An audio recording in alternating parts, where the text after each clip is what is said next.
আশা করা যাচ্ছে বা সংবাদ শোনা যাচ্ছে যে আর 2 দিন পরে অর্থাৎ 18 তারিখে সরকার শপথ নেবে, নতুন সরকার। পুরনো সরকার বিদায় নেবে আর সংসদ গঠিত হবে একই দিন, মন্ত্রিপরিষদ সহ। আজকের দিনের খবর হলো যে আজকের এই দিনটিতে সম্ভাব্য প্রধানমন্ত্রী জনাব তারেক রহমান তার উদারতার যে বাতি, সেই বাতি প্রজ্বলিত করে তিনি আমিরে চরমোনাই বা শায়েখে চরমোনাই পীর সাহেব যিনি আসেন তার দরবারে যাচ্ছেন দেখা করার জন্য। এর আগে তিনি আমিরে জামাত ডক্টর শফিকুর রহমান সাহেবের সঙ্গে দেখা করেছেন এবং এনসিপির সভাপতি জনাব নাহিদ ইসলামের বাসায় গিয়ে সাক্ষাৎ করে এসেছেন। তার এই উদারতা নিয়ে সারা বাংলাদেশে আলোচিত হচ্ছে এবং সবাই বলার চেষ্টা করছে যে তিনি নতুন একটি যে ট্রেন্ড চালু করলেন বাংলাদেশে, এটি বাংলাদেশের রাজনীতির যে সভ্যতা, ভব্যতা, সৌজন্যতা, এটাকে বহুদূর এগিয়ে নিয়ে গেল। ইতিপূর্বে এটা কখনো হয়নি। তারেক রহমান সাহেব তারুণ্যের রাজনীতির মাধ্যমে যে উদারতা প্রদর্শন করলেন এবং তার রাজনৈতিক জীবন যখন রাষ্ট্রীয় কর্মে নিয়োজিত হতে যাচ্ছে, ঠিক সেই সময়টিতে তার এই বিনয়, তার এই ভদ্রতা, তার এই সৌজন্যতা হয়তো রাজনীতির ইতিহাসে স্বর্ণাক্ষরে লেখা থাকবে যদি তার প্রতিপক্ষ তাকে ওইভাবে সম্মান করে। অন্যদিকে খবর হলো যে ইতিমধ্যে ডক্টর মোহাম্মদ ইউনূসের একজন বিশেষ সহকারী প্রতিমন্ত্রীর পদমর্যাদায় তিনি দেশ ছেড়ে পালিয়েছেন। আর আজকের দিনে চাউর হয়ে আছে যে আরো 2 জন উপদেষ্টা তারা দেশ ত্যাগ করার জন্য বা বিদেশ যাওয়ার জন্য এয়ারপোর্টে বসে আছেন বা চলে গেছেন। আমি তাদের 2 জনের নাম বললাম না এবং তারা 2 জন যে যাবেন এটা গতকাল রাতেই একজন প্রবাসী সাংবাদিক যিনি সবসময় ডিজিএফআই এর সঙ্গে ভালো সম্পর্ক রাখেন এবং তাদের কাছ থেকে তরতাজা তথ্য নিয়ে তিনি দেশবাসীকে জানান। তো তিনি জানিয়েছিলেন যে 2 জন উপদেষ্টা বাংলাদেশ ত্যাগ করতে পারে। তো এই যে একটি অবস্থা, সেই অবস্থাতে আগামী 7 দিন কেমন যাবে? এখন সেই 7 দিন আজকে থেকে 7 দিন হতে পারে, অথবা নতুন একটি সরকার গঠন করার পর সেই সরকারের প্রথম কার্য দিবসগুলো যদি আমরা হিসাব করি 1, 2, 3, 4, 5, 6, 7, সেই 7 দিন কেমন যাবে সেই বিষয়গুলো নিয়ে মূলত আলোচনা করব, জাস্ট অনুমান নির্ভর। আপনারা ইতিমধ্যে জানেন যে সারা বাংলাদেশে নানা রকম ঘটনা ঘটছে। যারা সংসদ সদস্য নির্বাচিত হয়েছেন তার মধ্যে বেশ কয়েকজন সংসদ সদস্য, এর মধ্যে 2 জনই আমার খুব ঘনিষ্ঠ। একজন আমার খুব ঘনিষ্ঠ বন্ধু, তিনি মিস্টার নিজাম, নোয়াখালীর একটি আসনের সংসদ সদস্য, নবম পার্লামেন্টে ছিলেন। আরেকজন সংসদ সদস্য তার নাম মানিক, যিনি কাকড়া মানিক হিসেবে সমধিক পরিচিত, আমার অত্যন্ত স্নেহভাজন ছোট ভাই। খুবই ভালো সম্পর্ক আমাদের 2 জনের মধ্যে। 2 জনের সঙ্গে মানে নিজানের সঙ্গে আমার সম্পর্ক হলো দীর্ঘদিনের, আর মানিকের সঙ্গে আমার সম্পর্ক দীর্ঘদিনের না হলেও আন্তরিকতাটা মনে হচ্ছে যে আমাদের মধ্যে যুগের পর যুগ ধরে ভালো সম্পর্ক। এই 2 জনের 2টো কর্ম ব্যাপকভাবে প্রশংসিত হয়েছে। মানিক তার এলাকায় নির্বাচিত হওয়ার পরপরই নিজের দলের বেশ কয়েকজন নেতা কর্মীকে তিনি পুলিশে দিয়েছেন। এটি ব্যাপকভাবে চাপ পড়তে দূরের কথা, সারা বাংলাদেশে এটি প্রশংসিত হয়েছে যে না, বিএনপি যাদেরকে সিলেক্ট করেছে, মানিকের মতো সংসদ সদস্য কিংবা নিজানের মতো সংসদ সদস্য, এরা যদি থাকে দলে তাহলে সেই এলাকায় চাঁদাবাজি হবে না। আবার অন্যদিকে নিজান যেটি করেছেন সেটি হলো তিনি অ্যারেস্ট করার চাইতেও আরেকটু বেশি এগিয়ে গিয়েছেন। তিনি নিজে বাদী হয়ে এলাকার যে তার দলের যারা নেতাকর্মী চাঁদাবাজ বলে পরিচিত, কুখ্যাতি অর্জন করেছেন এবং প্রায় 20-25 জনের বিরুদ্ধে তিনি মামলা করেছেন।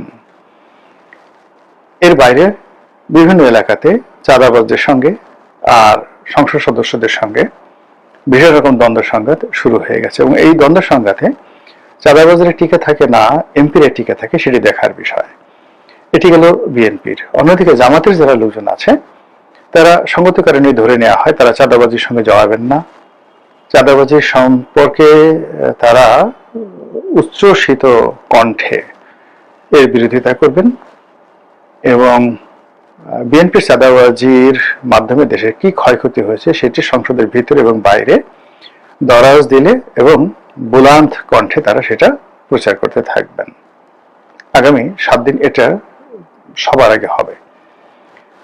পুলিশের মধ্যে, আমলাতন্ত্রের মধ্যে যারা যাকে বলা হয় অতি উৎসাহী, তারা দৌড়াদৌড়ি করবেন পল্টন অফিসে, বিএনপি নেতাদের বাসায়, এমনকি তারেক রহমান সাহেবের বাসায়। ইতিমধ্যে আমরা জানি যে একজন পুলিশ কর্মকর্তা বেশ আলোচিত গত 17 মাসে, তার নাম মিস্টার মাসুদ। তো মাসুদ হলো সেই ঢাকার একটি জোন, পুলিশের একটি জোন, সেটি দক্ষিণ, সম্ভবত মেট্রোপলিটন পুলিশ কমিশনার, উপকমিশনার দক্ষিণ, সাউথ। এটা খুব গুরুত্বপূর্ণ একটি এলাকা। এই এলাকায় ঢাকা বিশ্ববিদ্যালয়, এই এলাকায় শাহবাগ প্রেস ক্লাব। তো এই যে মাসুদ, তিনি এই গত 17 মাসে তার বিভিন্ন অ্যাকশন, কর্মকাণ্ডের জন্য পরিচিত। অনেকে তাকে তুলনা করার চেষ্টা করছেন যে আওয়ামী লীগ জামানাতে হারুন ছিল যেভাবে প্রভাবশালী, বেপরোয়া, তারপর বিএনপি জামানাতে কোহিনুর যেভাবে বেপরোয়া ছিল, সাহসী ছিল, তারপর আরো একজন ছিলেন খান সাইদ হাসান। ঠিক এখন মাসুদ যে পদে আছেন, যে চেয়ারে আছেন, ঠিক এই জায়গাটাতেই খান সাইদ হাসান ছিলেন বিগত বিএনপির জামানাতে। এবং যখন সেই 21শে আগস্টের গ্রেনেড হামলা হয়েছিল, সেই গ্রেনেড হামলার সময়টিতে এই মাসুদ যে দায়িত্বে আছে, ঠিক এই দায়িত্বে ছিল খান সাইদ। তো সেই জায়গাতে এখন মাসুদ বসে আছেন লম্বা চূড়া। এখনো পর্যন্ত তার বিরুদ্ধে কোনো দুর্নীতির অভিযোগ আসেনি, অনিয়মের অভিযোগ আসেনি। এবং এখনো পর্যন্ত যেটি হলো সেটি হলো তিনি তার পেশাদারিত্ব এবং পরিস্থিতি মোকাবেলা করার জন্য যতটা কঠোর হওয়া দরকার, সঙ্গে সঙ্গে যতটা নরম হওয়া দরকার, দুটো জিনিসের সমন্বয় তিনি করে যাচ্ছেন একজন আলোচিত পুলিশ কর্তা হিসেবে। কিন্তু এর মধ্যে যেটা ঘটেছে সেটা হলো যে তিনি সম্প্রতি বিএনপির একটি অনুষ্ঠান, সেটা সম্ভবত হোটেল ইন্টারকন্টিনেন্টালে হয়েছে, এবং ইন্টারকন্টিনেন্টাল মানে রমনা পার্কের সাথে, এবং এটা মাসুদের এলাকার। তো মাসুদ সেখানে গেছেন, যাওয়ার পরে তারেক রহমান সাহেবের সঙ্গে তার দেখা হয়েছে এবং তারেক রহমান সাহেব মাসুদের কাঁধের উপর হাত রেখেছে।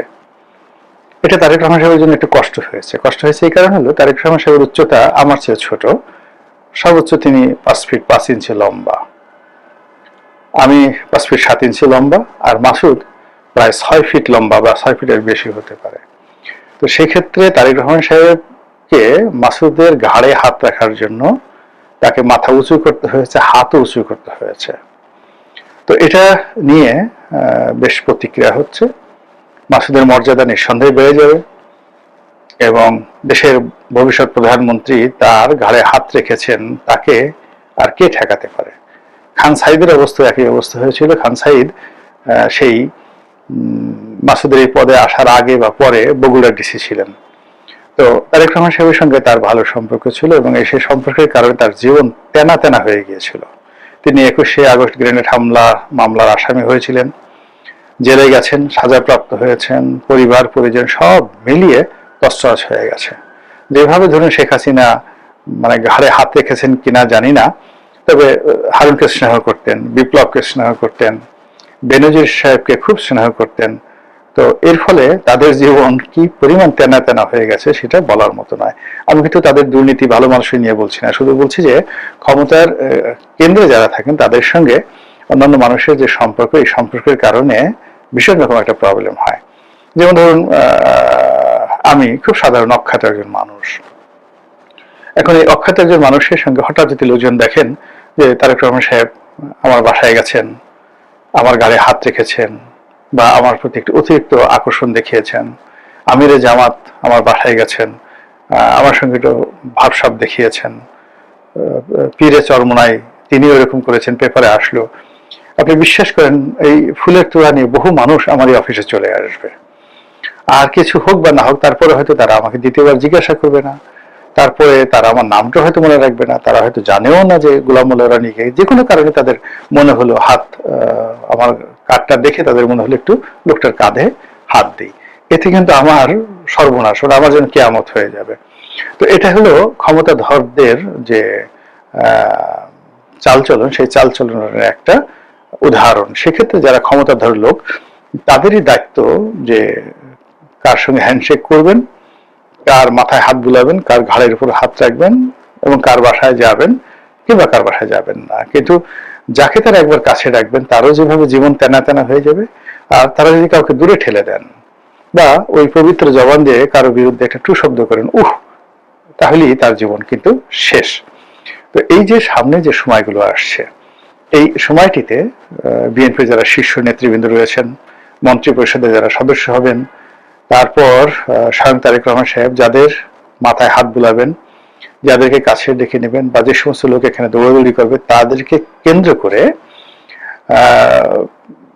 যাকে বলা হয় সচিবালয়ের ভিতরে বাইরে জনারণ্যে যে রসায়ন তৈরি হবে, এর ফলে অনেক বড় বড় ব্যবসা বাণিজ্য শুরু হয়ে যাবে এবং অনেক সৃষ্টি ও অনাসৃষ্টি তৈরি হয়ে যাবে অতীতের মতন করে। এই গেল প্রথম কাজ। দ্বিতীয় যে সমস্যাটা বলবো সেটা হলো যে এখনো পর্যন্ত যেহেতু শপথ হয়নি, শপথ যদি একদিন পিছিয়ে যায়, দুদিন পিছিয়ে যায়, সেটা কেমন হবে? আবার আলেরিয়া সাহেব যেভাবে বলেছেন যে এখানে সংসদ সদস্যরা দুইবার শপথ নেবেন, প্রথম শপথ হলো সেই কনস্টিটিউশনাল অ্যাসেম্বলির সদস্য হিসেবে, আর দ্বিতীয় শপথ হলো সংসদ সদস্য হিসেবে। এখন এটা আমাদের সংবিধানে নেই, বা এটা আমাদের যে রুলস অফ বিজনেস এটা তো নেই। এখন এটা করতে গিয়ে সরকারের সঙ্গে, মানে বর্তমান অন্তর্বর্তীকালীন সরকারের সঙ্গে যারা নির্বাচিত সংসদ সদস্য, তাদের যে মতদ্বৈততা কোন পর্যায়ে থাকবে, এটা নিয়ে কিন্তু আমি যথেষ্ট আতঙ্কিত। এর কারণ হলো আলেরিয়া সাহেব যেটা বলেছেন সেটা জামাতের আমির বা আমিরের জামাত এটা বলেছেন যে এরকম হওয়া উচিত, আর বিএনপির পক্ষ থেকে এ ধরনের কোনো কিছু বলা হয়নি। যেহেতু বিএনপি নিরঙ্কুশ সংখ্যাগরিষ্ঠতা লাভ করেছে, ফলে যে নোট অফ ডিসেন্ট গুলো তারা দিয়েছে সেগুলো সহ জুলাই সনদের শর্তসমূহ এবং সংবিধান সংশোধন বা সংস্কার কমিশনের সুপারিশগুলো যদি তাদেরকে পাশ করতে হয়, তাহলে বিএনপি এবং জামাতের মধ্যে আসলে ক্ষমতা রাজনীতিতে তেমন কোনো পার্থক্য থাকবে না, বরং জামাত সুবিধাজনক অবস্থায় থাকবে। তো এই যে ঘটনাগুলো, এটা আগামী 7 দিনের মধ্যেই ঘটে যাবে। এরপর ভারত থেকে মেহমানরা আসবেন সরকারের শপথ গ্রহণ অনুষ্ঠানে, পাকিস্তান থেকে নিঃসন্দেহে আসবেন, আর অনেক দেশ থেকে আসবেন। তো তাদের সঙ্গে নতুন সরকার প্রধানের আলাপ আলোচনা, তাদের প্রোটোকল, এগুলো নিয়ে দূতাবাসগুলোতে ব্যাপক আলাপ আলোচনা হবে। তারপর কতগুলো গুরুত্বপূর্ণ পদ, ইতিমধ্যে আপনারা জানেন যে খবর ছড়িয়ে পড়েছে, পুলিশের আইজি পদত্যাগ করার ইচ্ছা প্রকাশ করেছেন। Metropolitan police commissioner Dhaka, Chittagong metropolitan police commissioner, এই পদ পদবিগুলোতে কি হয় এটা নিয়ে সবাই টেনশনে আছেন। সম্ভবত পরিবর্তন আসবে, আইজি সাহেব এই পদে পরিবর্তন আসবে, বঙ্গভবনে পরিবর্তন আসবে, তারপর আরো অনেক কিছু, মানে ব্যাংক, বীমা থেকে শুরু করে সব জায়গাতে ডিরেক্টর বোর্ড গঠন হবে। এই 7 দিনের মধ্যেই যে তোলপাড় শুরু হয়ে যাবে, সরকার গঠনের 7 দিনের মধ্যে যে তোলপাড় শুরু হয়ে যাবে, তাতে করে ব্যাংক পাড়া, শেয়ার মার্কেট, বীমা পাড়া, এরপরে সরকারের যে গুরুত্বপূর্ণ পদ পদবিগুলো আছে, যেমন জাতীয় রাজস্ব বোর্ডের চেয়ারম্যান, বাংলাদেশ ব্যাংকের গভর্নর, তারপর সংস্থাপন সচিব তো হয়ে গেল, সংস্থাপন সচিব, স্বরাষ্ট্র সচিব, এই পদগুলো নিয়ে যেভাবে আলাপ আলোচনা হবে বা নিয়োগ হবে এখানে, তদ্রুপ দেশের বিশ্ববিদ্যালয়গুলোতে যে ভাইস চ্যান্সেলর, এখানেও সম্ভবত একটা ব্যাপক পরিবর্তন আসবে। এবং প্রথম 7 দিনের মধ্যেই তাদেরকে ইউনিয়ন পরিষদ নির্বাচন, পৌরসভা নির্বাচন, সিটি কর্পোরেশন নির্বাচন, এই নির্বাচনের ব্যাপারে সিদ্ধান্ত গ্রহণ করতে হবে। তো সব মিলিয়ে প্রথম যে সরকারের যে 7 দিন, এই 7 দিনের মানে প্রতিটি সেকেন্ড সরকারের জন্য একটা এসিড টেস্ট হবে। আর এই এসিড টেস্টে যদি পান থেকে চুন খসে, তাহলে এসিডে কি হয় সারা শরীর ঝলসে যায়। সরকারের ভুল হলে তারও অঙ্গহানি হবে, অঙ্গ ঝলসে যাবে এবং প্রতিপক্ষ তারা আরো শক্তিশালী হয়ে পড়বে। মহান আল্লাহ আমাদের সবাইকে হেদায়েত দান করুন এবং হেফাজত